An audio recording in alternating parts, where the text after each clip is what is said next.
My name's Stephanie Engel and I'm the Yarn Production Director at Brooklyn Tweed.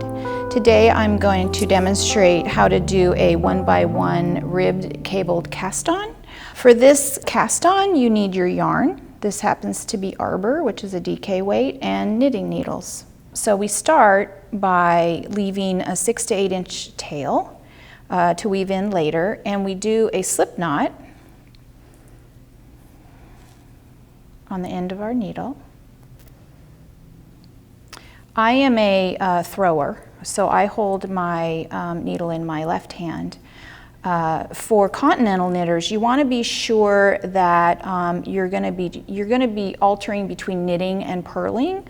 So you want to make sure that your yarn is in front for purling, in back for knitting before you put the needle between the two stitches, and we'll talk about that again. So slip knot is on, and we insert the right needle from front to back, and we wrap it as if we're knitting, and we pull that loop through and place it on the end of the needle, like so.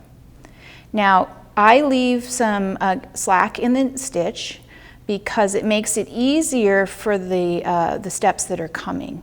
We've got our slip knot here, and then we've just knitted on a stitch there, and the next step is to put the needle through from front to back on this cast on stitch because we're going to knit it.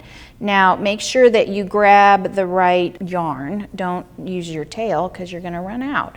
So set that over there, and we're going to wrap around the needle as if we're knitting, and we pull the new loop through, and it gets placed upon the needle just like that.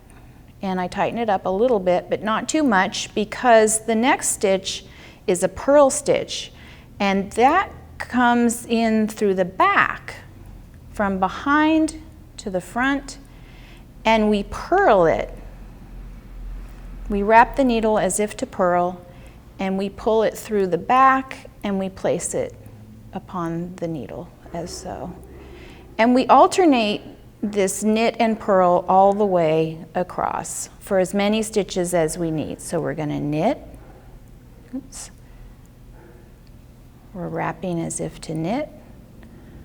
Put it on the end. Go in as if to purl from the back. Wrap as if to purl, pull it through, and as you see the loops coming out on the back side when you're purling, and coming out on the front side when you knit. And these maneuvers just get repeated until you have the desired number of stitches on your needle. I like to pause at some point and make sure that I know which are the purl stitches and which are the knit stitches, just because every so often I lose track. You wouldn't think it would happen, but it does. And it's helpful just to know where you're gonna start. So I started with the slip knot, and I'm calling the next stitch a purl. So the knit looks like a knit. See the little V at the very bottom here? And then the next one is the purl, and it's recessed ever so slightly back and has a little bit of a horizontal bump like you would see with the purl stitch. So knit, purl, knit, purl, knit, purl, knit, purl, and now I'm ready to do another knit stitch.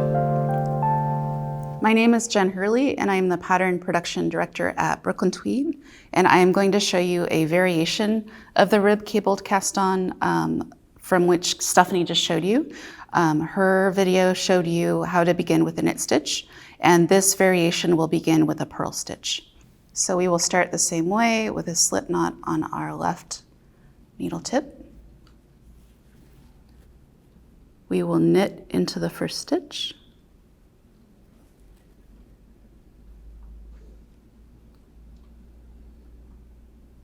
And place the loop up onto the left needle tip. The variation that you saw before began with a knit stitch. This variation begins with a purl stitch. So we have our two stitches, our slip knot and our knit stitch. We will now, to purl, go behind the stitches from back to front, purl a new stitch, pull the loop through, place the loop up onto the left needle tip. We take the working yarn behind, go from front to back between the 2 stitches, knit a stitch,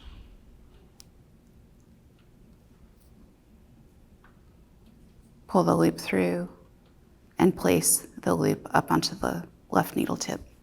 So if we look at our stitches, we now have 4 cast-on stitches, starting with the slip knot, which is a purl stitch. We have a knit stitch. We have the 3rd stitch, the purl, and then we've ended with a 4th stitch, a knit stitch. This is the rib cabled cast-on English style, beginning with a purl stitch.